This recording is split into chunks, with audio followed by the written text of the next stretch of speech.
Hello viewers, welcome to WB exam guide. আজকে খুবই গুরুত্বপূর্ণ একটা টপিক নিয়ে আলোচনা করব। তোমরা এই অন স্ক্রিন দেখতে পাচ্ছ। আজকে আমরা যে টপিকটা নিয়ে আলোচনা করব সেটা হচ্ছে উত্তরাখণ্ড টেটের যে প্রশ্নগুলো হয়েছিল 2018 সালে। 2018 সালে উত্তরাখণ্ড টেটের যে পরীক্ষাটা হয়েছিল সেখানে ইভিএস থেকে যে প্রশ্নগুলো পরীক্ষা এসেছিল সেগুলো আমরা একদম বাংলাতে খুবই সুন্দরভাবে 30টা প্রশ্ন কিন্তু আলোচনা করব। তো তোমরা প্রত্যেকে আমার সঙ্গে সঙ্গে মক টেস্টটা দিয়ে নাও এবং তোমাদের স্কোর কত হচ্ছে প্রত্যেকে কিন্তু জানাতে একদমই ভুলবে না, ঠিক আছে?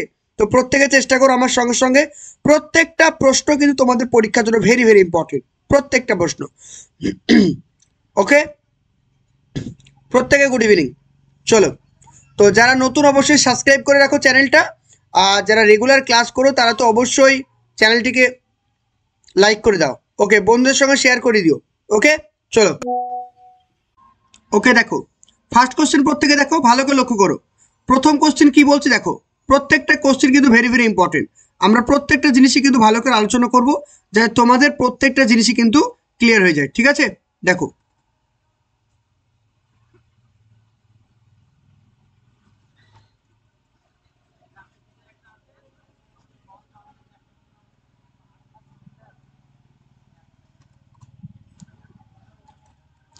দেখো ফার্স্ট কোশ্চেন কি বলছে দেখো। প্রথম কোশ্চেন বলছে মোনাল কোন দেশের জাতীয় পাখির নাম। ভেরি ভেরি ইম্পর্টেন্ট প্রশ্ন একটা। তাহলে প্রথম প্রশ্নে বলা হয়েছে মোনাল কোন দেশের জাতীয় পাখির নাম। আর অপশনগুলো দেখো, ভারত, নেপাল, ভুটান এবং চীন। প্রত্যেকে অ্যান্সার করো।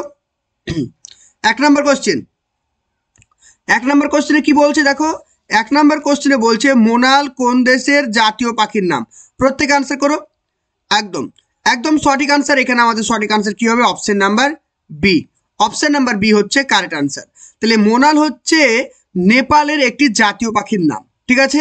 তাহলে নেপালের জাতীয় পাখির নামটা কি? মোনাল। এই ধরনের যে আমাদের যে প্রতিবেশী দেশগুলো রয়েছে তাদের জাতীয় পাখি, তাদের জাতীয় প্রাণীর নামগুলো ভালো করে পড়তে হবে। কারণ এর আগেও কিন্তু 2011 সালে যে প্রাইমারি টেট পরীক্ষা হয়েছিল সেখানে কিন্তু ভুটানের জাতীয় প্রাণীর নাম কিন্তু পরীক্ষায় এসেছিল, তোমরা প্রত্যেকেই জানো। তাই মোনাল হচ্ছে কোন দেশের জাতীয় পাখির নাম, সেটা হচ্ছে আমাদের নেপাল। ওকে, ক্লিয়ার? তারপর নিচে দেখো বলা হয়েছে এই দেশের জাতীয় প্রাণীর নাম হচ্ছে কি? গরু। এটাও কিন্তু মনে রেখো। তাহলে এই দেশের জাতীয় প্রাণীর নাম আমরা কি পেলাম? এই দেশের জাতীয় প্রাণীর নাম আমরা পেয়েছি কি? গরু। ক্লিয়ার সবার? চলো নেক্সট দেখো।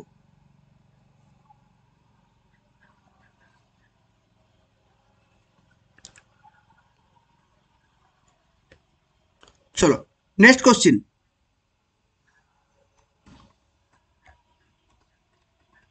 দুই নম্বর কোশ্চেন দেখো। দুই নম্বর কোশ্চেনে কি বলা হয়েছে? মেরুদণ্ডী প্রাণীদের কোন দলে, ভালো করে প্রশ্নটা দেখো। এখানে বলছে মেরুদণ্ডী প্রাণীদের কোন দলে সব থেকে বেশি সংখ্যক বিপন্ন প্রজাতি রয়েছে। ভেরি ভেরি ইম্পর্টেন্ট প্রশ্ন এটা, ঠিক আছে? বলছে মেরুদণ্ডী প্রাণীদের কোন দলে সব থেকে বেশি সংখ্যক বিপন্ন প্রজাতি রয়েছে। পাখি, স্তন্যপায়ী প্রাণী, মাছ এবং সরীসৃপ। আনসার করো কি হবে? ভেরি ইম্পর্টেন্ট প্রশ্ন। তাহলে এখানে আমাদের সঠিক আনসার কি হবে? Option number B.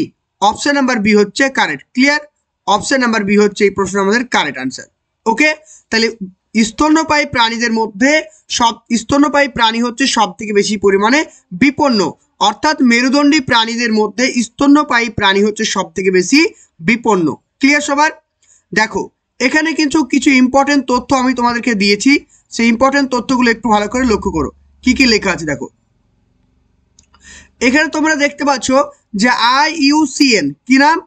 IUCN একটি সংস্থা রয়েছে যার ফুল ফর্ম হচ্ছে কি? International union for conservation of nature. দেখতে পাচ্ছ এখানে লেখা আছে। এখানে দেখতে পাচ্ছি IUCN এর ফুল ফর্ম হচ্ছে কি? International union for conservation of nature. এই সংস্থাটি বিপন্ন প্রজাতি প্রাণীদের শনাক্তকরণ করে। তাহলে বিপন্ন প্রজাতি প্রাণীদের কারা চিহ্নিতকরণ করে? তাহলে হবে IUCN। ক্লিয়ার? আর এই সংস্থাটি প্রতিষ্ঠিত হয়েছিল 1948 সালে 5ই অক্টোবর। তাহলে এই সংস্থাটি কবে হয়েছিল? এই সংস্থাটি হয়েছিল 1948 সালে 5ই অক্টোবর কিন্তু প্রতিষ্ঠিত হয়। এই ছোট ছোট পয়েন্টগুলো কিন্তু পরীক্ষার জন্য ইম্পর্টেন্ট, আমি কিন্তু লিখে দিচ্ছি, মনে রাখবে। ওকে, চলো নেক্সট কোশ্চেন দেখো। নেক্সট 3 নম্বর কোশ্চেনে বলছে জিঙ্কোগা নামে পরিচিত। জিঙ্কোকা কি? জিঙ্কোকা হচ্ছে এক ধরনের উদ্ভিদ, ঠিক আছে। জাস্ট আমি এখানে ছবি দিয়েছিলাম, তোমরা দেখতে পাচ্ছ এখানে যে ছবিটা রাখা হয়েছে, দেখতে পাচ্ছ এই ছবিটা, ভালো করে দেখো ছবিটা, ঠিক আছে। এই ছবিটা ভালো করে দেখো, এই ছবিটি দেখতে পাচ্ছ, এটা একটা উদ্ভিদের গাছ, পুরো ছবিটা কেটে গেছে, আমি পরে তোমাদেরকে পিডিএফে দিয়ে দেবো। তাহলে এখানে কি বলছে দেখো, এখানে বলছে জিঙ্কোকা, ঠিক আছে।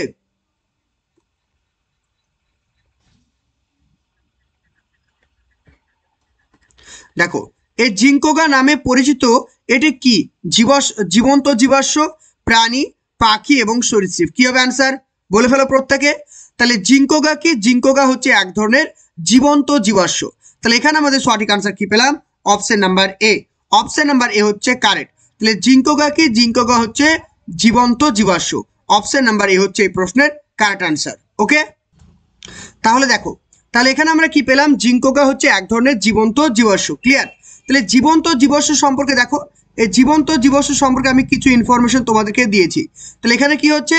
জীবন্ত ফসিল। ভালো করে দেখো, এই জীবন্ত ফসিল বা জীবন্ত জীবাশ্ম হলো এমন এক কতগুলি জীব অতীতে জন্ম হলেও যাদের বংশধরেরা আজও পৃথিবীতে বেঁচে আছে।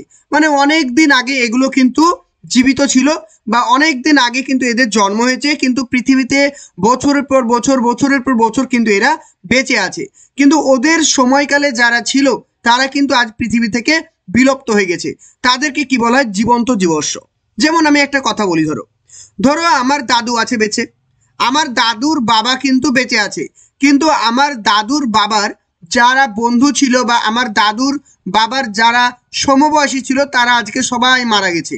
শুধুমাত্র আমার দাদুর বাবা কিন্তু আজকে বর্তমানে বেঁচে আছে। তাহলে আমার দাদুর বাবা হচ্ছে জীবন্ত জীবাশ্ম। বুঝতে পেরেছো জিনিসটা কি?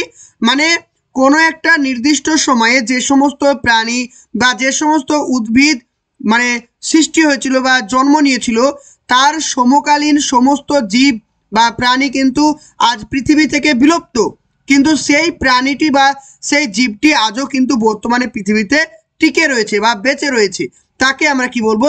জীবন্ত জীবাশ্ম বলবো। ক্লিয়ার? তারপর দেখো বলা হয়েছে আজও পৃথিবীতে বেঁচে আছে সদূর ধরে, অথচ এদের সমসাময়িক বা সমগাত্রীয় সকল প্রাণীর বহু দূরে পৃথিবী থেকে বিলুপ্ত। মানে যেটা আমি তোমাদেরকে বললাম, এদের যে সমকালীন জীব বা প্রাণী ছিল এরা কিন্তু কি হয়েছে? বিলুপ্ত হয়ে গেছে। বিবর্তনের ইতিহাসে, তারপর দেখো বলছে বিবর্তনের ইতিহাসে এদের অঙ্গ প্রত্যঙ্গের কোনো পরিবর্তন হয়নি। তাহলে কি হয়েছে? এরা যেমনটা ছিল তেমনটাই বেঁচে রয়েছে, এদের কিন্তু কোনো রকম পরিবর্তন দেখা যায়নি। এগুলোকে আমরা কি বলবো? এগুলোকে আমরা বলবো জীবন্ত জীবাশ্ম। ক্লিয়ার সবার? তাহলে জিঙ্কোকা কি হলো? তাহলে এখানে আমাদের সঠিক আনসার হলো জিঙ্কোকা হচ্ছে এক ধরনের জীবন্ত জীবাশ্ম। ক্লিয়ার সবার? চলো নেক্সট দেখো, 4 number question, very very important. এই ধরনের অদ্ভুত টাইপের প্রশ্ন কিন্তু তোমাদের পরীক্ষা আসছে, তাই না? কারণ বই পড়ে আমরা সবকিছু কমন পাচ্ছি না, কিন্তু এই অদ্ভুত টাইপের প্রশ্নগুলো কিন্তু আমাদের পরীক্ষা আসছে। দেখো 4 নাম্বার কোশ্চেন বলছে, কোন প্রাচীন ভারতীয় পণ্ডিত দাবি করেছিলেন যে উইপোকা টিবিগুলি ভূগর্ভস্থ জলের সূচক ছিল? তাহলে আমরা দেখেছি ভূগর্ভস্থ জল যেটা রয়েছে, অর্থাৎ মাটির তলে যে জল রয়েছে তার প্রমাণ এই যে উইপোকা ডিবি প্রদান করে। এটি কে বলেছেন? তাহলে উইপোকা ডিবি থেকে বোঝা যায় যে ভূগর্ভস্থে জল রয়েছে।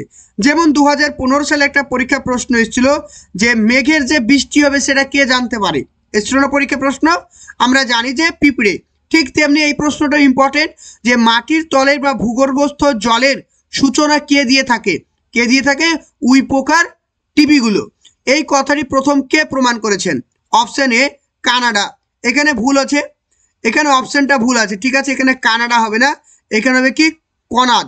ঠিক আছে, এখানে অপশন হবে কি কনাদ, মহির্ষি কনাদ। আমি এটা পিডিএফটা ঠিক করে দেবো।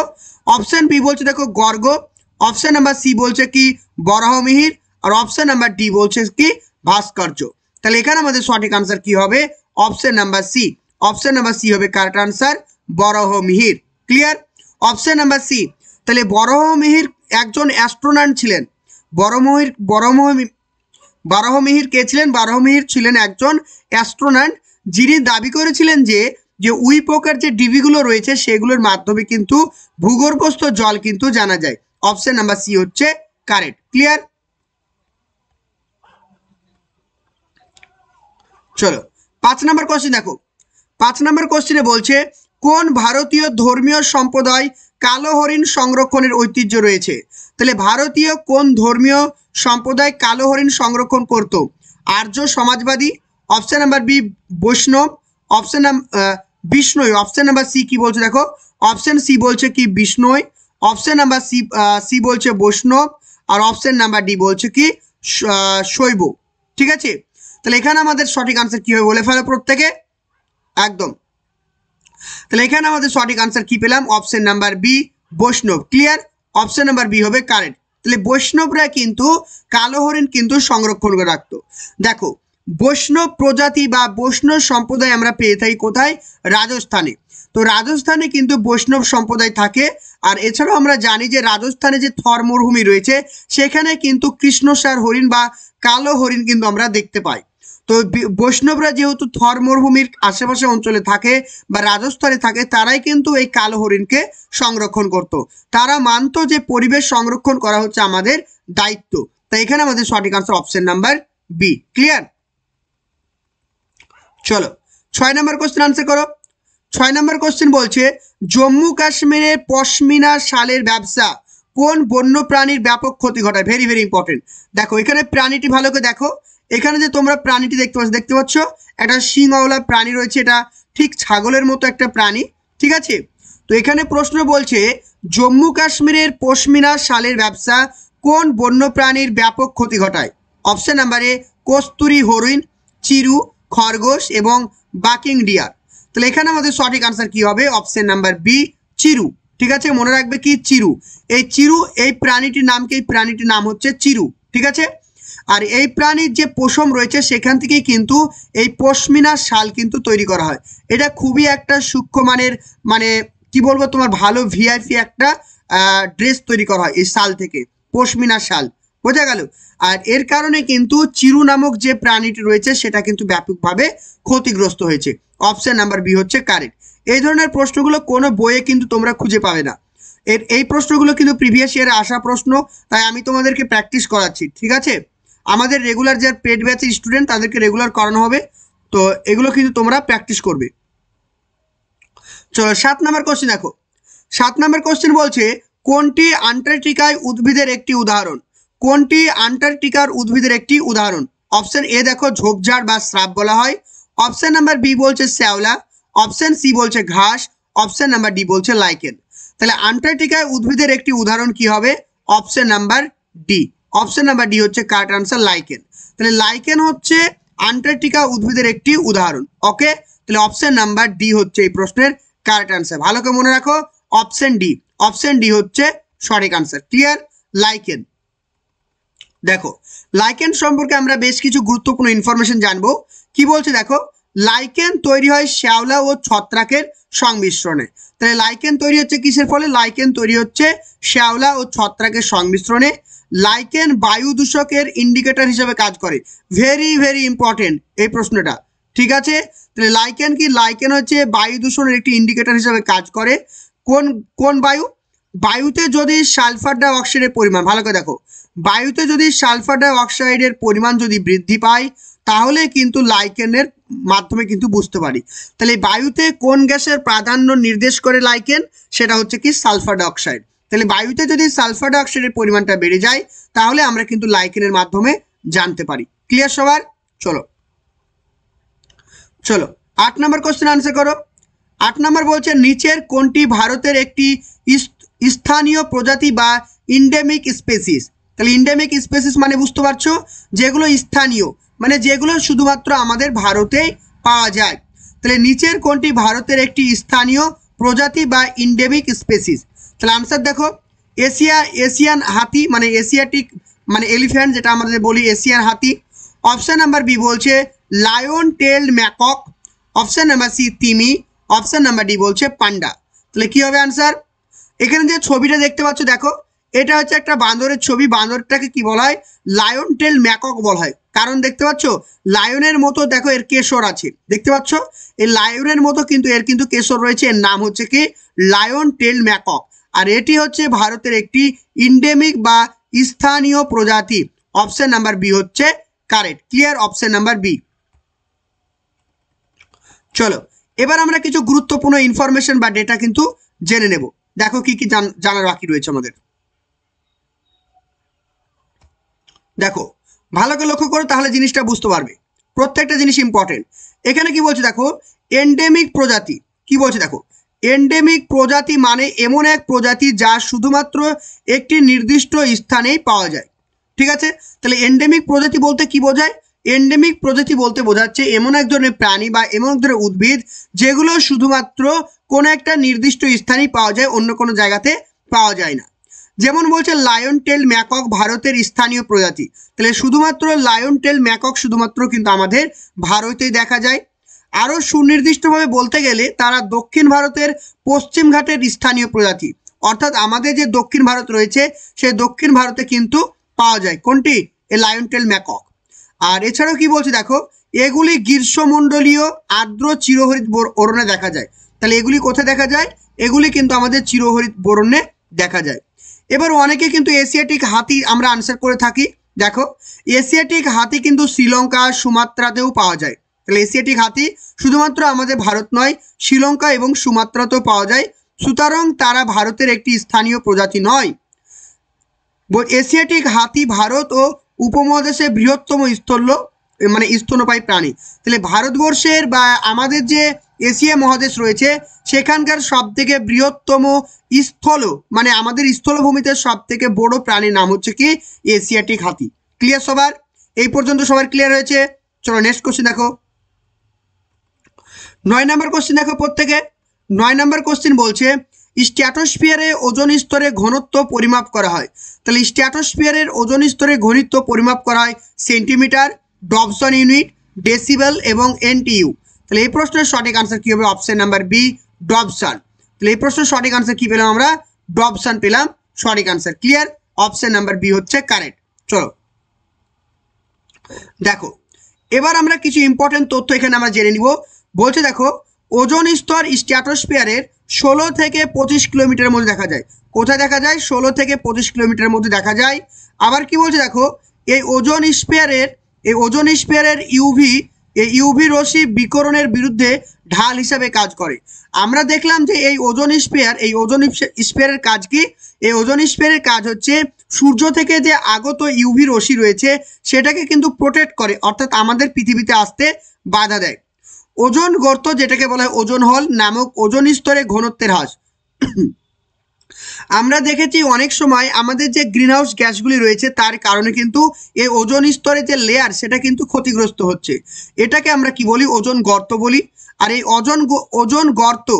ওজোন গর্ত প্রথম আবিষ্কার করা হয়েছিল নিম্বাস 7 নামক উপগ্রহ বা স্যাটেলাইটের মাধ্যমে। কবে? সেটা হচ্ছে 1985 সালে। 1985 সালে সেটি কিন্তু আবিষ্কার করা হয়। তার সঙ্গে আরেকটা ইম্পর্টেন্ট তথ্য মনে রাখো, ক্লোরোফ্লোরোকার্বন ওজোন স্তর ক্ষয়ের জন্য মূলত দায়ী। তাহলে যদি পরীক্ষায় প্রশ্ন আসে কোন গ্যাসটি মূলত ওজোন স্তর ক্ষয়ের জন্য দায়ী, সেটা হবে ক্লোরোফ্লোরোকার্বন। অ্যামোনিয়া কিন্তু এখানে দেখো লেখা আছে অ্যামোনিয়া কিন্তু কোনো রকম ওজোন স্তর ক্ষয়ের জন্য দায়ী নয়। ওকে, আবার নেক্সট দেখো, ওজোন স্তর ক্ষয়ের জন্য ইউভি রশ্মি পৃথিবীতে আসে এবং স্কিন ক্যান্সারের জন্য দায়ী হয়। তাহলে স্কিন ক্যান্সারের জন্য দায়ী কোনটি? স্কিন ক্যান্সারের জন্য দায়ী হচ্ছে ইউভি রশ্মি বা যেটাকে আমরা বলি আলট্রাভায়োলেট রশ্মি। তাহলে আলট্রাভায়োলেট রশ্মি যদি পৃথিবীতে আসতো তাহলে কিন্তু আমাদের ক্যান্সার রোগের আক্রমণটা সব থেকে বেশি বেড়ে যেত। ক্লিয়ার সবার? চলো উপলক্ষ করে বা প্রাইমারি টেট 2024কে লক্ষ্য করে আমাদের কিন্তু প্রাইমারি এবং আপার প্রাইমারি ব্যাচ কিন্তু অলরেডি স্টার্ট হয়ে গেছে। তো তোমরা যারাই কিন্তু আমাদের ব্যাচে ক্লাস করতে চাইছো, এখানে যে কন্ট্যাক্ট নাম্বারটি দেখতে পাচ্ছ 96473000 নাম্বারটি নোট করে রাখো, 9647300217। এই নাম্বারে কন্ট্যাক্ট করে কিন্তু আমাদের সমস্ত ক্লাসগুলো তোমরা করতে পারবে। এখানে প্রিভিয়াস ইয়ারের কোশ্চেন, প্রত্যেকটা রাজ্যের প্রশ্ন প্র্যাকটিস করানো হচ্ছে, অল সাবজেক্টের অ্যানালাইসিস, টপিক ওয়াইজ ক্লাস তোমরা পেয়ে যাবে। রেগুলার লাইভ ক্লাস এবং record class, regular live class record class দুটোই পেয়ে যাবে। ক্লাসের পরে পরেই থাকছে তোমাদের জন্য পিডিএফ মক টেস্ট। এখানে কিন্তু তোমরা একবার অ্যাডমিশন নিলেই তোমরা কিন্তু প্রাইমারি এবং আপার প্রাইমারির জন্য সমস্ত ক্লাসগুলো করতে পারবে। ফিজ নিয়ে একদম ভেবো না, কারণ আমাদের ফিজ সব থেকে ওয়েস্ট বেঙ্গলে সব থেকে কম ফিজই কিন্তু আমরা পড়িয়ে থাকি। তো যারা কিন্তু আমাদের ক্লাসে অ্যাডমিশন নিতে চাইছো, এখানে যে নাম্বারটি দেখতে পাচ্ছ, নাম্বারটি নোট করে রাখো 9647300217। আমাদের প্রতিদিন ক্লাসের টাইম হচ্ছে 8:30, রাত্রি 8:30 কিন্তু আমাদের প্রতিদিন ক্লাস হয়ে থাকে। তো তোমরা দেখতে পাচ্ছ আমাদের ক্লাসের ডেলি ক্লাসের রুটিন দেখতে পাচ্ছ, যেটা আমাদের পেড ব্যাচে ক্লাস করা হবে। সোমবার চাইল্ড সাইকোলজি, মঙ্গলবার বেঙ্গলি, বুধবার ম্যাথ, ইভিএস, ইংলিশ, তারপর শনি রবিবার আমরা ইউটিউবে ক্লাস দিয়ে থাকি। তো সপ্তাহে কিন্তু আমাদের রেগুলার লাইভ ক্লাস হচ্ছে 8:30, প্রত্যেকটা ক্লাস লাইভ ক্লাসে দেখতে পারবে। এছাড়াও কিন্তু তোমরা রেকর্ড ক্লাসও পেয়ে যাবে। তো যারাই অ্যাডমিশন নিতে চাইছো অবশ্যই যোগাযোগ করো। ওকে, থ্যাংক ইউ। ওকে, চলো নেক্সট কোশ্চেন দেখো। নেক্সট পরে কোশ্চেন আমরা দেখে নিই। 10 নম্বর কোশ্চেনে বলছি দেখো, ফ্লাই অ্যাশ হলো বজ্র যা উৎপন্ন হয়। তাহলে ফ্লাই অ্যাশ সাধারণত কোথা থেকে উৎপন্ন হয় দেখে নাও অপশনগুলো। বলছে জলবিদ্যুৎ কেন্দ্র, তাপবিদ্যুৎ কেন্দ্র, ভূতাপীয় উদ্ভিদ আর বায়ুকল। তাহলে আমরা প্রত্যেকেই জানি যে ফ্লাই অ্যাশ উৎপন্ন হয় কোথা থেকে, অপশন নাম্বার 2। অপশন নাম্বার 2 হচ্ছে কারেক্ট আনসার। কি হবে? তাপবিদ্যুৎ কেন্দ্র। তাহলে ফ্লাই অ্যাশ উৎপন্ন হচ্ছে কোথা থেকে? তাপবিদ্যুৎ কেন্দ্র থেকে কিন্তু ফ্লাই অ্যাশ উৎপন্ন হচ্ছে। ক্লিয়ার? Option number 2।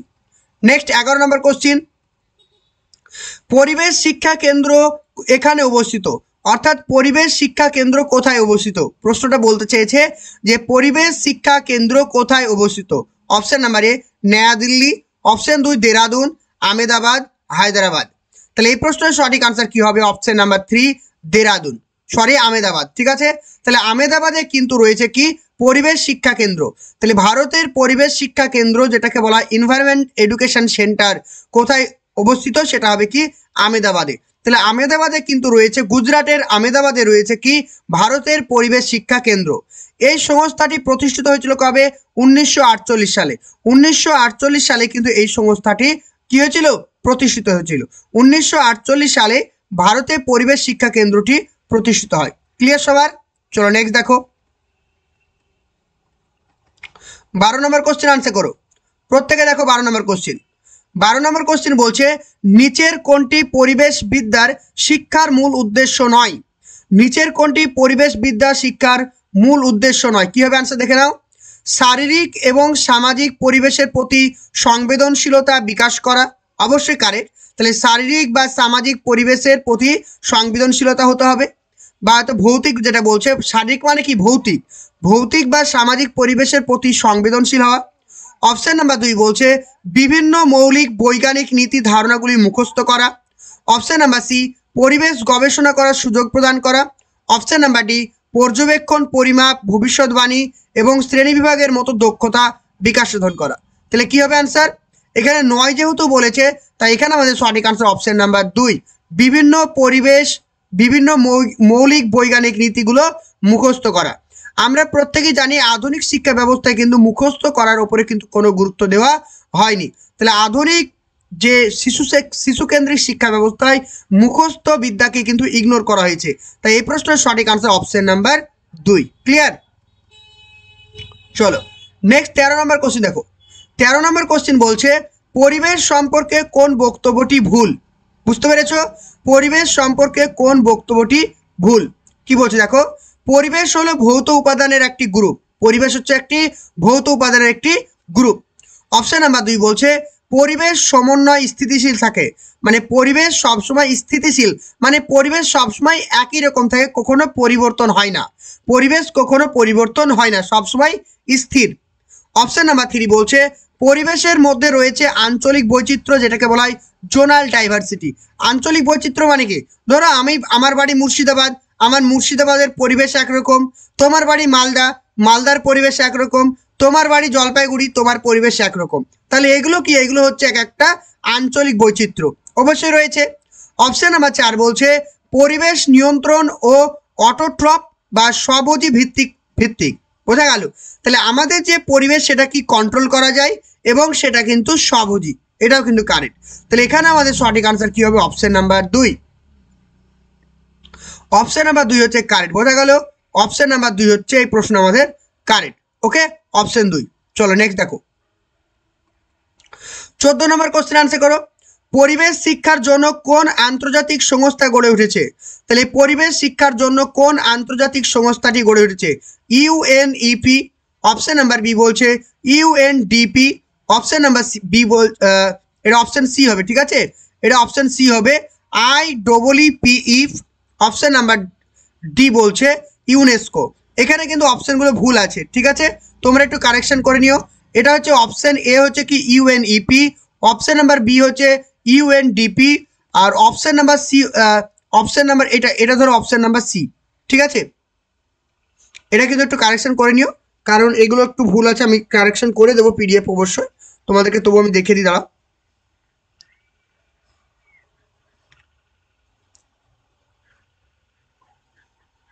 দেখো এই যে বি আছে, এটা কেটে দাও, এই বিটা কেটে এখানে ডি করো, ঠিক আছে। এবার আনসার করো, বলছে ইউএনইপি আর ইউএনডিপি আর ইউনেস্কো। এবার আনসার করো প্রত্যেকে।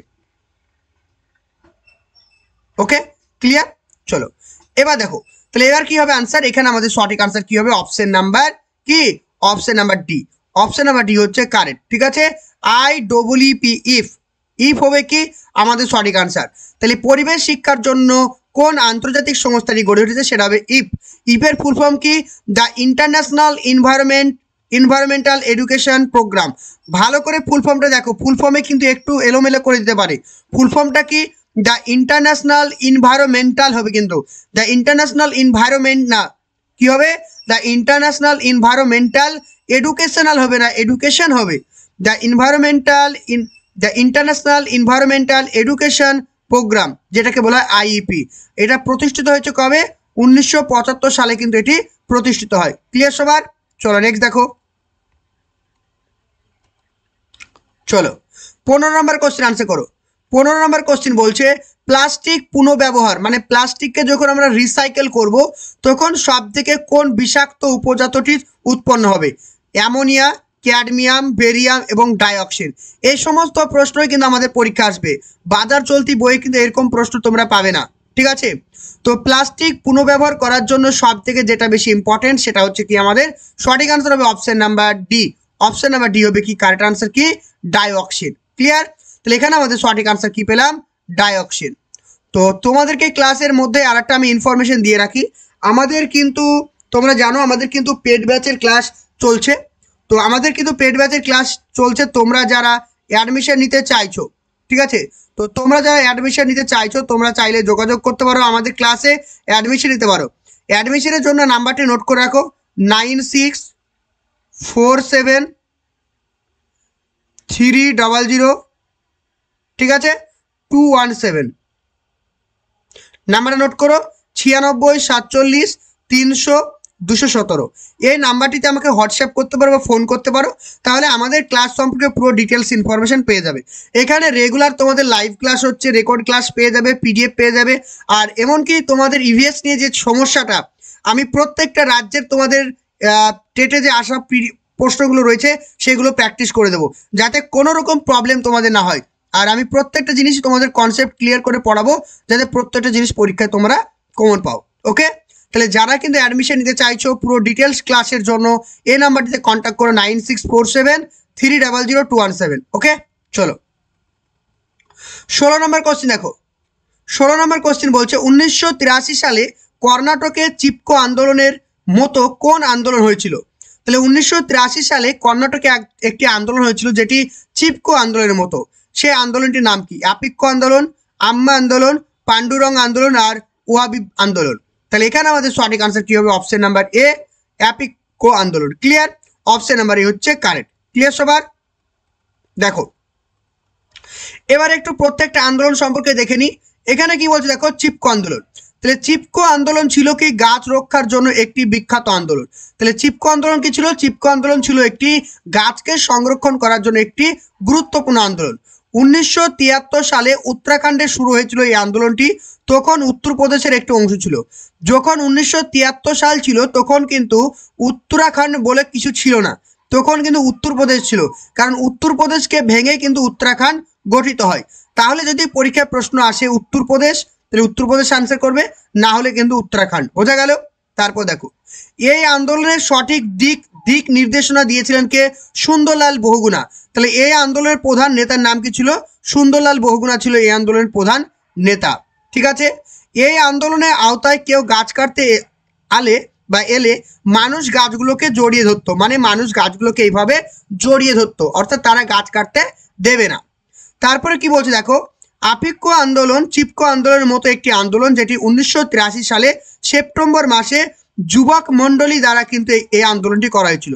কাদের দ্বারা করা হয়েছিল এটাও কিন্তু মনে রাখবে। ঠিক আছে, দেখো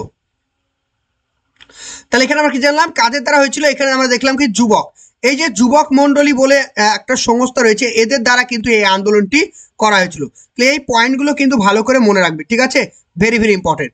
আর এই আন্দোলনটি শুরু হয়েছিল কোথায়? দক্ষিণ পশ্চিম, অর্থাৎ আমাদের যে দক্ষিণ ভারত রয়েছে সেই দক্ষিণ ভারতে কিন্তু এই আন্দোলনটি শুরু হয়েছিল, অর্থাৎ কর্ণাটক, বেঙ্গালুরু, কেরালা এই সমস্ত যে এলাকাগুলি রয়েছে সেখানে কিন্তু এই আন্দোলনটি হয়েছিল। ক্লিয়ার? চলো 17 নম্বর কোশ্চেন। 17 নম্বর কোশ্চেনে বলছে নিচের কোনটি পরিবেশ শিক্ষার উদ্দেশ্য নয়? নিচের কোনটি পরিবেশ শিক্ষার উদ্দেশ্য নয়? পরিবেশ সম্পর্কে সচেতনতা তৈরি করা। অপশন নাম্বার 2, বিশ্বের অন্যান্য অংশের সাথে মানুষের আন্তঃসম্পর্ক গড়ে তোলা। অপশন নাম্বার সি, পরিবেশ সম্পর্কে প্রকৃত বোঝা বা আন্ডারস্ট্যান্ডিং বিকাশ ঘটানো। অপশন নাম্বার 4, পরিবেশগত উপাদানকে বোঝা। তাহলে কি হবে অ্যান্সার বলে ফেলো। তাহলে এখানে আমাদের সঠিক answer option number 2। Option number 2 হচ্ছে কারেক্ট। বোঝা গেল? তাহলে পরিবেশের সাথে আমাদের যে মানুষের বা আমাদের যে বিশ্ব, আমাদের যে পৃথিবী রয়েছে, পৃথিবীর অন্যান্য অংশের সঙ্গে আমাদের মানুষের যে একটা আন্তঃসম্পর্ক রয়েছে সেটা বোঝানো কিন্তু পরিবেশ শিক্ষার মূল উদ্দেশ্য ছিল না। তাহলে পরিবেশ শিক্ষার মূল উদ্দেশ্য ছিল কোনটি? পরিবেশ সম্পর্কে সচেতন করা, পরিবেশ সম্পর্কে প্রকৃত বোঝা, অর্থাৎ পরিবেশটা কি, পরিবেশের অর্থ কি, পরিবেশের গুরুত্ব কি সেটাকে বোঝা, আর পরিবেশের কি কি উপাদান রয়েছে সেটাকেও ভালো করে বোঝা। এগুলো এই তিনটে ছিল পরিবেশ শিক্ষার উদ্দেশ্য। আর পরিবেশ শিক্ষার উদ্দেশ্য কিন্তু অপশন নাম্বার বি কিন্তু ছিল না। ওকে, চলো 18 নম্বর কোশ্চেন। 18 নম্বর কোশ্চেন বলছে অ্যালগি বা শৈবাল হলো এক প্রকারের উৎপাদক, খাদক, তৃণভোজী এবং ডিকম্পোজার। তাহলে অ্যালগিটা কি? অ্যালগি হচ্ছে, শৈবাল হচ্ছে এক ধরনের কি হবে? সঠিক আনসার উৎপাদক। তাহলে অ্যালগিটা কি হবে? অ্যালগি হচ্ছে এক ধরনের উৎপাদক। ঠিক আছে, আর ডিকম্পোজার কাকে বলে? ডিকম্পোজার বলা হয় ব্যাকটেরিয়াকে, যারা পচা গলিত বিভিন্ন উদ্ভিদ প্রাণীকে ভক্ষণ করে ফেলে, মানে মাটির সঙ্গে পচিয়ে দেয়, তাদেরকে কি বলা হয়? ডিকম্পোজার বলা হয়। বোঝা গেল? তাহলে এখানে সঠিক আনসার অপশন নাম্বার এ উৎপাদক, মনে রাখবে। চলো নেক্সট কোশ্চেন। নেক্সট কোশ্চেন কি বলছে দেখো, মেঘের আকার নির্ভর করে। তাহলে মেঘের আকার নির্ভর করে কিসের ওপর ভিত্তি করে? উচ্চতা ও তাপমাত্রা। অপশন নাম্বার 2, বাতাসের দিক মানে direction of the wind. Option number C বলছে বাষ্পীভবন চক্র। অপশন নাম্বার 4 বলছে হাইগ্রোস্কোপিক কেন্দ্র, অর্থাৎ যেখান থেকে হাইগ্রোস্কোপিক হয় মানে আর্দ্রতা তৈরি হয়। তাহলে এখানে আমাদের সঠিক আনসার কি হবে? বাষ্পীভবন চক্র। ঠিক আছে, তাহলে বাষ্পীভবন চক্র থেকে কিন্তু আমরা বুঝতে পারবো কি কতটা পরিমাণে আমাদের মেঘের আকার। তাহলে মেঘের আকারটা কিভাবে বুঝবো? বাষ্পীভবন। বাষ্পীভবন মানে বুঝতে পেরেছো যে আমাদের যে নদী রয়েছে, সমুদ্র রয়েছে, জলাশয় রয়েছে, সেখানে কি হয়? সূর্যের রোদ পড়ে, সূর্যের রোদের পড়ার পরে সেখানকার জলগুলো বাষ্প আকারে ওপরের দিকে চলে যায়, সেটাকে বলছে বাষ্পীভবন। তাই বাষ্পীভবনের পরিমাণ যতটা বাড়বে তত কিন্তু মেঘের পরিমাণটা তত বাড়বে। তাই অপশন নাম্বার 3 হচ্ছে কারেক্ট। ক্লিয়ার? চলো 20 নম্বর কোশ্চেন। 20 নম্বর কোশ্চেন বলছে সালফার ডাই অক্সাইড দূষণের জৈবিক সূচক হিসাবে নিচের কোনটি ব্যবহার করা হয়? এর আগে কিন্তু এই প্রশ্নটা আনসার আমি বলে দিয়েছি। বায়ুতে যদি সালফার ডাই অক্সাইডের পরিমাণটা বেড়ে যায় তাহলে আমরা জানবো কিভাবে? ব্রায়োফাইটা, শৈবাল, সিউডোমোনাস এবং লাইকেন। তাহলে এখানে আমাদের সঠিক আনসার কি হবে? Option number 4 lichen. তাহলে লাইকেনের মাধ্যমে কিন্তু আমরা জানতে পারবো বায়ু দূষণের পরিমাণটা। ওকে, তাহলে লাইকেনকে কি বলা হয়? বায়ু দূষণের ইন্ডিকেটর বলা হয়। চলো নেক্সট 21 নম্বর কোশ্চেন। 21 নম্বর কোশ্চেন ভালো করে দেখো। 21 নম্বর কোশ্চেনে বলছে পানির উচ্চ বায়োলজিক্যাল অক্সিজেন ডিমান্ড, অর্থাৎ আমাদের জলে যদি বায়োলজিক্যাল অক্সিজেন ডিমান্ডের পরিমাণটা বেড়ে যায় তাহলে কি বোঝাচ্ছে? মাইক্রোবিয়াল বা অণুজীবের দূষণের মাত্রা বেশি, অর্থাৎ অণুজীবের দূষণের মাত্রা কম, অণুজীব দূষণ অনুপস্থিত। অপশন নাম্বার 4 জল বিশুদ্ধ। তাহলে বায়ুতে যদি বায়োলজিক্যাল অক্সিজেন ডিমান্ডের পরিমাণটা বেড়ে যায় তার মানে হচ্ছে আমাদের জল কিন্তু দূষিত। তার মানে সঠিক আনসার অপশন নাম্বার কি হবে? এটা অপশন নাম্বার এ, যে জলে দূষণের উচ্চ মাত্রা কিন্তু রয়েছে। অপশন নাম্বার এ হচ্ছে কারেক্ট। ক্লিয়ার? দেখো এখানে কিছু ইম্পর্টেন্ট আমি টার্ম লিখে দিচ্ছি, এগুলো একটু মনে রাখবে কারণ এগুলো পরীক্ষায় প্রশ্ন আসে। দেখো এখানে যে পয়েন্টটা রয়েছে কি হার্বিসাইড, দেখে নাও। তাহলে হার্বিসাইড জিনিসটা বোঝো, এখানে দেখো জাস্ট পয়েন্টগুলো মনে রাখো। হার্বিসাইড বলতে কাকে বোঝায়? ঠিক আছে, হার্বিসাইড বলতে বোঝাচ্ছে herbicide are the substance which are known as weed killer. যে আমাদের যে জমি রয়েছে, আমাদের যে কৃষি জমি রয়েছে, সেখানে যে আগাছাগুলো জন্মায়, সেই আগাছাগুলোকে দমন করার জন্য এক ধরনের কীটনাশক ব্যবহার করা হয়। সেই কীটনাশককে কি বলা হয়? হার্বিসাইড বলা হয়, পরীক্ষায় আসে। তারপর বলছে ইনসেকটিসাইড। ইনসেকটিসাইড মানে কি বোঝো? তো আমাদের উদ্ভিদ, আমাদের যে সবুজ উদ্ভিদ রয়েছে বা আমাদের যে কৃষিজ ফসল রয়েছে, সেখানে বিভিন্ন পোকামাকড় থাকে। সেই পোকামাকড়গুলোকে মারার জন্য যে কীটনাশক ব্যবহার করা হয় সেটাকে বলছে ইনসেকটিসাইড। তারপর হচ্ছে কি ফাঙ্গিসাইড। ফাঙ্গিসাইড বলতে কি বোঝায়? যে সমস্ত ফাঙ্গাসগুলো রয়েছে সেই ফাঙ্গাসগুলোকে মারার জন্য বা ধ্বংস করার জন্য যেটি ব্যবহার করা হয়। তারপর বলছে কি রোডেন্টিসাইড। রোডেন্টিসাইড কি? রোডেন্টিসাইড হচ্ছে এক ধরনের কীটনাশক যেটা কিন্তু মানে ইঁদুর, তারপরে র্যাট মানে কি ইঁদুর, তারপরে হচ্ছে উকুন, এগুলোকে মারার জন্য ব্যবহার করা হয়, এগুলোকে বলা হয় রোডেন্টিসাইড। এগুলো জাস্ট ছোট ছোট পয়েন্টগুলো মনে রেখো কারণ পরীক্ষা এগুলো আসে। চলো 22 নম্বর কোশ্চেন দেখো। 22 নম্বর কোশ্চেন বলছে নিচের কোনটিকে মোটিভেটেড ইভিএস ক্লাস হিসাবে বিবেচনা করা হয়? তাহলে নিচের কোনটিকে শিশুকেন্দ্রিক ইভিএস ক্লাসরুম বা মোটিভেটেড ক্লাসরুম বলবো? শিক্ষক দ্বারা রিমিডিয়াল টিচিং। অপশন নাম্বার 2 ক্লাসে সর্বোচ্চ উপস্থিতি। অপশন নাম্বার 3 ক্লাসে pin drop silence. Option number 4 ক্লাসে প্রশ্ন করা, পরীক্ষা করা এবং ব্রেন স্টর্মিং। তাহলে এখানে আমাদের সঠিক আনসার কি হবে? Option number 4। ক্লাসে যদি আমি প্রশ্ন করি বাচ্চারা কি হবে? অ্যাক্টিভ হবে। পরীক্ষা করব, আমি বাচ্চাদেরকে বিভিন্ন এক্সাম নিব, এক্সাম মানে তারা কতটা শিখতে পেরেছে সেটা আমরা জানার চেষ্টা করব। এছাড়াও বাচ্চাদেরকে আমরা ব্রেন স্টর্মিং করব। ব্রেন স্টর্মিং মানে কি? হঠাৎ তাদেরকে আমি কিছু লিখতে দিলাম, কিছু বলতে দিলাম, অর্থাৎ তাদের হঠাৎ চিন্তা ভাবনার প্রকাশ ঘটানো। তাহলে এখানে আমাদের সঠিক আনসার কি? Option number 4।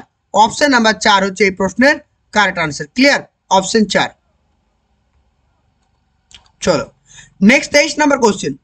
23 নম্বর কোশ্চেন বলছে পরিবেশগত অধ্যয়নের একটি গুরুত্বপূর্ণ শিক্ষাগত নীতি কোনটি?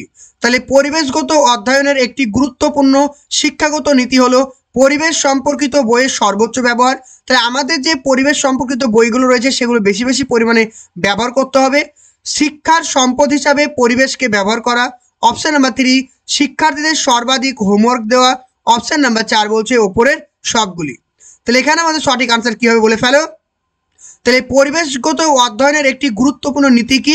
সেটি হচ্ছে আমাদের যে শিক্ষার সম্পদ সেটাকে পরিবেশের হিসাবে ব্যবহার করা। তাহলে শিক্ষার সম্পদ হিসাবে পরিবেশকে ব্যবহার করা হচ্ছে পরিবেশ শিক্ষার একটি গুরুত্বপূর্ণ নীতি। এখানে কিন্তু ওপরের সবগুলি আনসার হবে না, এটা কিন্তু মনে রাখবে। ওকে চলো 24 নম্বর কোশ্চেন দেখো। 24 নম্বর কোশ্চেন বলছে কোন অবস্থায় শিক্ষার্থীরা পরিবেশগত শিক্ষা সব থেকে ভালো শিখতে পারে? তাহলে কোন অবস্থাতে বা কোন সিচুয়েশনে শিক্ষার্থীরা পরিবেশ সম্পর্কে ভালোভাবে শিখতে পারে? অপশন নাম্বার এ বলছে শ্রেণীকক্ষে চমৎকার শিক্ষাদান, মানে শ্রেণীকক্ষে যদি আমি চমৎকারভাবে শিক্ষাদান করি। অপশন নাম্বার 2 বলছে পরিবেশবাদীদের সাথে কথা বলতে হবে। অপশন নাম্বার 3 প্রাকৃতিক, সামাজিক এবং সাংস্কৃতিক পরিবেশ তাদের মানে মত প্রকাশ করতে দিতে হবে। মানে ছোট ছোট বাচ্চাদেরকে বা শিক্ষার্থীদেরকে প্রাকৃতিক পরিবেশ, সামাজিক পরিবেশ, সাংস্কৃতিক পরিবেশ সম্পর্কে তাদের মনের মধ্যে যে মতামত রয়েছে সেটিকে প্রকাশ করতে দিতে হবে। আর অপশন নাম্বার ডি বলছে কোনোটাই নয়। তাহলে আনসার কী হবে বলে ফেলো। এখানে আমাদের সঠিক answer option number 3। Option number 3 হচ্ছে কারেক্ট। ক্লিয়ার? অপশন নাম্বার 3 হচ্ছে আমরা এই প্রশ্নের সঠিক আনসার পেলাম। তাহলে পরিবেশ মানে এখানে তাহলে কি পেলাম? যে প্রশ্নটা আমরা এখানে পেলাম কি?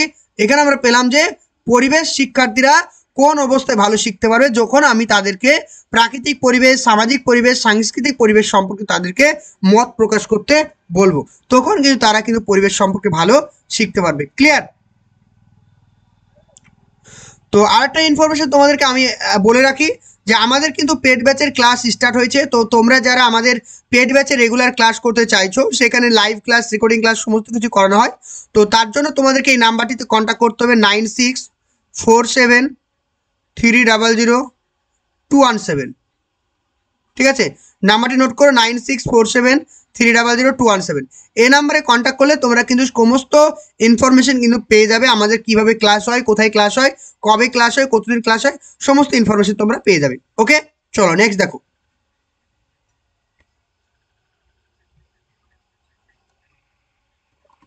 চলো 25 নম্বর কোশ্চেন দেখো। 25 নম্বর কোশ্চেন কি বলছে, পরিবেশ শিক্ষা আমাদের বুঝতে সাহায্য করে। তাহলে পরিবেশ শিক্ষা আমাদেরকে কি বুঝতে সাহায্য করে? পরিবেশ সংরক্ষণ সরকারের দায়িত্ব, পরিবেশ সংরক্ষণ প্রকৃতির দায়িত্ব, সরকারের পাশাপাশি পরিবেশ সংরক্ষণ আমাদের দায়িত্ব, ওপরের সবগুলি। তাহলে কি হবে অ্যান্সার, বলে ফেলো কি হবে অ্যান্সার। তাহলে পরিবেশ শিক্ষা আমাদেরকে বুঝতে সাহায্য করে কি, যে পরিবেশের যে সংরক্ষণ সেটা সরকারের পাশাপাশি কিন্তু আমাদেরকেও সংরক্ষণ করতে হবে। তাহলে এই প্রশ্নের সঠিক আনসার কি হবে? Option number 2, sorry option number 3। Option number 3 হচ্ছে কারেক্ট, এটা কিন্তু মনে রাখবে। তাহলে অপশন নাম্বার 3 হচ্ছে কারেক্ট। তাহলে পরিবেশ শিক্ষা আমাদেরকে বুঝতে সাহায্য করে যে সরকারের পাশাপাশি কিন্তু আমাদেরকেও কিন্তু পরিবেশকে সংরক্ষণ করতে হবে। ক্লিয়ার? চলো নেক্সট 26 নম্বর কোশ্চেন, পরিবেশগত শিক্ষার প্রধান দিকগুলি হলো কি? পরিবেশগত শিক্ষার প্রধান দিকগুলি হচ্ছে পরিবেশগত শিক্ষা এবং সংরক্ষণ, জ্ঞান, প্রভাব এবং আচরণ, নৈতিকতা ও সংস্কৃতি, ইকোলজি এবং বিকাশ। তাহলে পরিবেশগত শিক্ষার প্রধান দিকগুলি কি কি হবে? পরিবেশগত শিক্ষার প্রধান দিকগুলি হচ্ছে পরিবেশগত শিক্ষা ও সংরক্ষণ করা, জ্ঞান, প্রভাব এবং আচরণ, নৈতিকতা, সংস্কৃতি, ইকোলজি এবং বিকাশ। তাহলে এখানে আমাদের সঠিক আনসার কি হবে? পরিবেশ শিক্ষা এবং সংরক্ষণ। তাহলে আমরা যে পরিবেশ শিক্ষা করছি তার প্রধান দিক কোনটি? সেটা হচ্ছে পরিবেশগত শিক্ষা অর্জন করা এবং সেটাকে সংরক্ষণ করা। তাহলে পরিবেশ সম্পর্কে শুধু শিক্ষা গ্রহণ করলে হবে না, আমাদেরকে সেটা কিন্তু সংরক্ষণ করতে হবে। Option A correct. চলো নেক্সট 27 নম্বর কোশ্চেন দেখো। 27 নম্বর কোশ্চেন দেখো, গাছ আমাদের পরিবেশ দূষণ কমাতে সাহায্য করে। তাহলে গাছ আমাদের পরিবেশ দূষণ কমাতে সাহায্য করে। প্রতি বছর জুলাই মাসে লাখ লাখ গাছ লাগায় মানুষ, কোন উপলক্ষে এটাকে বলা হয়েছে? অপশন নাম্বার এ বলছে বন সংরক্ষণ দিবস, অপশন নাম্বার 2 বলছে বৃক্ষরোপণ মাস, অপশন নাম্বার 3 বলছে বন মহোৎসব, অপশন নাম্বার 4 বলছে কি বন্য প্রাণী সপ্তাহ। তাহলে এখানে আমাদের সঠিক আনসার কি হবে? বন মহোৎসব। তাহলে জুলাই মাসের প্রথম সপ্তাহে যেটা করা হয় সেটা হচ্ছে কি বন মহোৎসব। অপশন নাম্বার 3 হচ্ছে কারেক্ট। চলো আমরা এবার বন মহোৎসব সম্পর্কে একটু ডিটেলসে জেনে নিই। কি বলছে দেখো, প্রতি বছর জুলাই মাসে, ভালো করে দেখো, প্রতি বছর জুলাই মাসে প্রথম সপ্তাহে পালিত হয় কি বন মহোৎসব। 1950 সাল থেকে প্রতি বছর জুলাই মাসে 1 থেকে 7 তারিখের মধ্যে এই পালিত হয় বন মহোৎসব। আর এই বন মহোৎসবটি প্রথম সূচনা করেছিলেন, যার নামটা তোমাদেরকে মনে রাখতে হবে, তার নাম হচ্ছে কি কানাইলাল মানেকলাল মুন্সি। তাহলে কি নামটা? কানাইলাল মানেকলাল মুন্সি। তিনি কিন্তু এই বন মহোৎসব উৎসবটি আয়োজন করেছিলেন। ক্লিয়ার সবার? চলো 28 নম্বর কোশ্চেন। তাহলে অ্যাসিড বৃষ্টির পিএইচ এর মান কত? অ্যাসিড বৃষ্টির পিএইচ এর মান হচ্ছে 5.6 এর বেশি, 7 এর কম এবং 5.6 এর বেশি, আর 5.6 এর কম, আর অপশন নাম্বার 4 বলছে 7 এর বেশি। তাহলে এখানে আমাদের সঠিক আনসার কি হবে? অপশন নাম্বার 3 5.6 এর কম। তাহলে অ্যাসিড বৃষ্টির পিএইচ এর মান কত হবে? অ্যাসিড বৃষ্টির পিএইচ এর মান হচ্ছে 5.6 এর কিন্তু কম। ক্লিয়ার? অপশন নাম্বার 3 হচ্ছে কারেক্ট। তাহলে অ্যাসিড বৃষ্টি সম্পর্কে পুরো ডিটেলসে ক্লাস করিয়েছি তোমাদের। জীব বৈচিত্র্য যখন তোমাদের ইভিএসে ক্লাস করিয়েছিলাম সেখানে কিন্তু অ্যাসিড বৃষ্টি সম্পর্কে পুরো নোটস কিন্তু তোমাদেরকে দিয়ে দিয়েছি। ক্লিয়ার? চলো 29 নম্বর কোশ্চেন, ভারতের জাতীয় জলজ প্রাণীর নাম কি? অপশনগুলো দেখো, লবণাক্ত প্রাণীর কুমির, অপশন নাম্বার 2 ওয়ালি প্রিডেল কচ্ছপ, অপশন নাম্বার 3 রিভার ডলফিন বা নদীর ডলফিন, অপশন নাম্বার 4 গাঙ্গীয় ঘড়িয়াল। তাহলে এখানে আমাদের সঠিক আনসার কি হবে? অপশন নাম্বার 3 নদীর ডলফিন বা রিভার ডলফিন। তাহলে আমাদের ভারতের জলজ প্রাণীর নাম হচ্ছে কি রিভার ডলফিন। ক্লিয়ার সবার? চলো দেখো এবার কিছু ইম্পর্টেন্ট তথ্য দেখে নাও। বাঘ হচ্ছে ভারতের জাতীয় পশু। তাহলে আমাদের জাতীয় পশুর নাম কি? আমাদের জাতীয় পশুর নাম হচ্ছে বাঘ। আর ময়ূর হচ্ছে ভারতের জাতীয় পাখি, এটা মনে রাখবে। তারপর নেক্সট দেখো, তারপর বলছে পদ্ম। পদ্ম হচ্ছে ভারতের জাতীয় ফুল, এটাও ইম্পর্টেন্ট। তারপর দেখো বট গাছ হচ্ছে ভারতের জাতীয় গাছ, এটা ইম্পর্টেন্ট। তাহলে গঙ্গা নদী হচ্ছে ভারতের জাতীয় নদী। তাহলে এই পয়েন্টগুলো ভালো করে মনে রাখার চেষ্টা করবে। ওকে চলো নেক্সট কোশ্চেন, আন্তর্জাতিক জীববৈচিত্র্য দিবস কবে পালিত হয়? 22শে ফেব্রুয়ারি, 22শে মার্চ, 22শে এপ্রিল, 22শে মে। তাহলে এখানে আমাদের সঠিক আনসার কি হবে? অপশন নাম্বার 4 22শে মে। তাহলে 22শে মে পালিত হয় কি? 22শে মে পালিত হয় আমাদের আন্তর্জাতিক জীববৈচিত্র্য দিবস। তো টোটাল এই ছিল আমাদের 30 কোশ্চিন, ঠিক আছে। তাহলে টোটাল আমরা কতগুলো প্রশ্ন আলোচনা করলাম আজকে? আমরা টোটাল কিন্তু 30 কোশ্চেন কিন্তু আলোচনা করলাম। তো তোমরা এই 30-এর মধ্যে কত পেয়েছো আমাকে কিন্তু কমেন্ট সেকশনে জানিয়ে দাও। 30-এর মধ্যে কত পেয়েছো জানিয়ে দাও। আর তোমরা যারা আমাদের পেড ব্যাচে ক্লাস করতে চাইছো, মানে আমাদের অ্যাডমিশন নিতে চাইছো, এই নাম্বারটি নোট করে রাখো, 9647300217। কত বললাম? 217। ওকে, নাম্বারটি মিস্টেক হয়েছে, আমি একবার ঠিক করে দিই। দেখো, তাহলে নাম্বারটি কত হবে? 217। ওকে, নাম্বারটি তাহলে 9647300217। এই নাম্বারটিতে হোয়াটসঅ্যাপ বা আমাকে ফোন করে আমাদের ব্যাচ সম্পর্কে পুরো ইনফরমেশন তোমরা জানতে পারবে। ওকে, তো আজকে এই পর্যন্ত, আবার দেখা হবে নেক্সট ক্লাসে। ভালো থেকো, সুস্থ থেকো, আর ভালো করে মন দিয়ে পড়াশোনা করো। ওকে, থ্যাংক ইউ। প্রাইমারি টেট 2024কে উপলক্ষ করে বা প্রাইমারি টেট 2024কে লক্ষ্য করে আমাদের কিন্তু প্রাইমারি বা এবং আপার প্রাইমারি ব্যাচ কিন্তু অলরেডি স্টার্ট হয়ে গেছে। তো তোমরা যারাই কিন্তু আমাদের ব্যাচে ক্লাস করতে চাইছো, এখানে যে কন্ট্যাক্ট নাম্বারটি দেখতে পাচ্ছ 9647300217, নাম্বারটি নোট করে রাখো, 9647300217। এই নাম্বারে কন্ট্যাক্ট করে কিন্তু আমাদের সমস্ত ক্লাসগুলো তোমরা করতে পারবে। এখানে প্রিভিয়াস ইয়ারের কোশ্চেন, প্রত্যেকটা রাজ্যের প্রশ্ন প্র্যাকটিস করানো হচ্ছে, অল সাবজেক্টের অ্যানালাইসিস, টপিক ওয়াইজ ক্লাস তোমরা পেয়ে যাবে, রেগুলার লাইভ ক্লাস এবং record class. Regular live class, record class দুটোই পেয়ে যাবে। ক্লাসের পরেই থাকছে তোমাদের জন্য পিডিএফ, মক টেস্ট।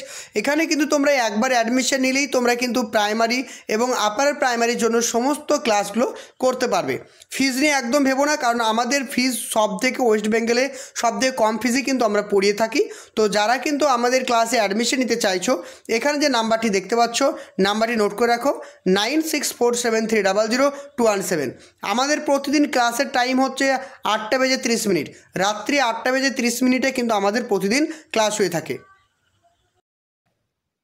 তো তোমরা দেখতে পাচ্ছ আমাদের ক্লাসের ডেলি ক্লাসের রুটিন দেখতে পাচ্ছ, যেটা আমাদের পেড ব্যাচে ক্লাস করা হবে।